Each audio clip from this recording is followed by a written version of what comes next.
മുരളി വിളിക്ക്. മുരളി ഇവിടെ ഇല്ല സാറേ. എവിടെ പോയിരിക്കുക? അതറിയില്ല സർ. വെറുതെ കള്ളം പറയണ്ട. വസുന്ധര മാഡത്തിന്റെ സ്വഭാവം അറിയാലോ. അറിയാം സാറേ. പാവങ്ങളെ പിടിച്ചോണ്ട് പോയി ഉപദ്രവിക്കുന്നല്ലേ. മുരളി ഇവിടെ ഇല്ല. സാറിന് വിശ്വാസമില്ലെങ്കിൽ എന്നെ കൊണ്ടുപോയി നിങ്ങൾ എല്ലാവരും കൂടി തല്ലി ചതച്ചോ. ആവശ്യം വന്നാലേ അതൊക്കെ ഉണ്ടാവും. നേരത്തെ കുട്ടി ഇങ്ങോട്ട് കയറി ഗോളടിക്കണ്ട. തല്ലേണ്ടി വന്ന തല്ലുക തന്നെ ചെയ്യും. മുരളിയുടെ ഫോണിലൊന്ന് വിളിക്ക്. പറഞ്ഞത് മനസ്സിലായില്ലേ? മുരളിയുടെ ഫോണിലേക്ക് വിളിക്കാൻ. മുരളിയേട്ടൻ ഫോൺ കൊണ്ടുപോയിട്ടില്ല. ഞങ്ങൾ വിളിക്കുമ്പോഴൊക്കെ റിംഗ് ഉണ്ടായിരുന്നല്ലോ. ഈ ഫോണിൽ നിന്ന് വിളിച്ചേ. അല്ലേ വേണ്ട, ഇങ്ങെടുക്ക്, ഞാൻ വിളിക്കാം.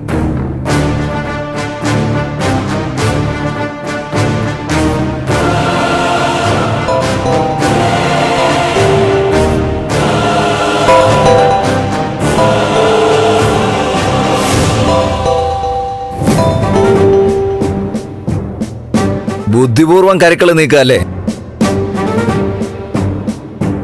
എന്താ മുരളി ഫോൺ കൊണ്ടുപോകാത്തെ? മുരളിയേട്ടനിപ്പോ അധികം അങ്ങനെ ഫോൺ ഉപയോഗിക്കാറില്ല സർ. ദേ പോലീസിനോട് സംസാരിക്കുന്ന, അത് ഓർമ്മ വേണം. അത് ഓർമ്മിച്ച് തന്നെയാണ് പറയണത്. മുരളി ഫോൺ കൊണ്ടുപോകാറില്ല. അവൻ എങ്ങോട്ടാ പോയതെന്ന് അറിയാനും വയ്യ.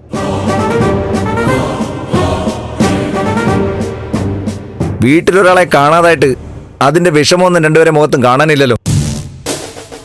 മുരളി വല്ല ഓട്ടം പോയതാവും. അവന്റെ ഓട്ടോ അല്ലേ ആ കിടക്കുന്നത്. പിന്നെങ്ങനെ അവൻ ഓടാൻ പോയതാ? അത് ഇടയ്ക്ക് കൂലിക്ക് ഓടിക്കാൻ പോറുണ്ട് സർ. പ്ലൈവുഡ് കമ്പനിയിലെ ജീപ്പ്. മുരളി ഇടയ്ക്ക് അങ്ങനെയാ മാറി നിൽക്കും സാറേ. എന്നാ ഇടയ്ക്കിടയ്ക്ക് ആക്കണ്ട. 10-14 വർഷം തുടർച്ചയായി മാറി നിൽക്കുന്ന രീതിയിൽ ഗവൺമെന്റ് വക സൗകര്യങ്ങൾ ചെയ്തു തരാം. അവനെ ഞങ്ങൾ അങ്ങ് പൊക്കിക്കോളാം.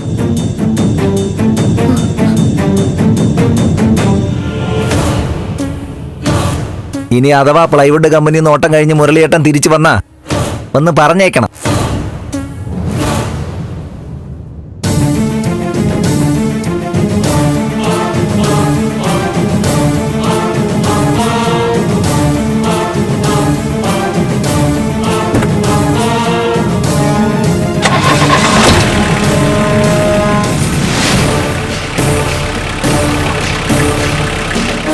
ഈശ്വര, നമ്മുടെ ജീവിതം ഇങ്ങനെ മാറി മറിഞ്ഞു പോയല്ലോ.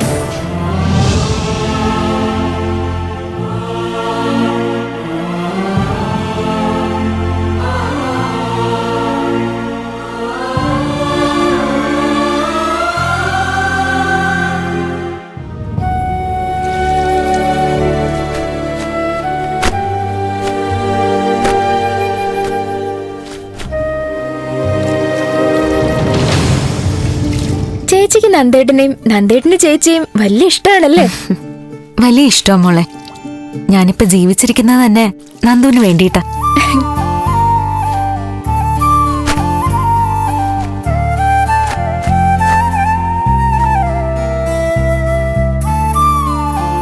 ചേച്ചി, നന്ദേട്ടൻ ബീഡി വലിക്കോ? ഇല്ല. കള്ളു കുടിക്കോ? ഇല്ല. തല്ലുകൂടാനും വഴക്കുണ്ടാക്കാനും പോവോ? ഏയ് ഇല്ല. അപ്പോ നല്ല സന്തോഷവും സമാധാനവും ആയിരിക്കും ആ വീട്ടില്, അല്ലേ? എന്റെ അപ്പച്ചനെ പോലെ ആയിരുന്നെങ്കിൽ ഒട്ടും സമാധാനം ഉണ്ടാവില്ല. മോളുടെ അപ്പച്ചനിപ്പോ നല്ല ആളല്ലേ? ഇപ്പോ അപ്പച്ചനെ നിമ്മിമോക്ക് ഇഷ്ടമല്ലേ? ഫ്ലവേഴ്സ് ഒരുക്കുന്ന കാഴ്ച വസന്തം യൂട്യൂബിൽ പ്രേക്ഷകർക്ക് ലൈവായി കാണാം. ഫ്ലവേഴ്സ് കോമഡിയിൽ ജോയിൻ ചെയ്യൂ, ആസ്വദിക്കൂ.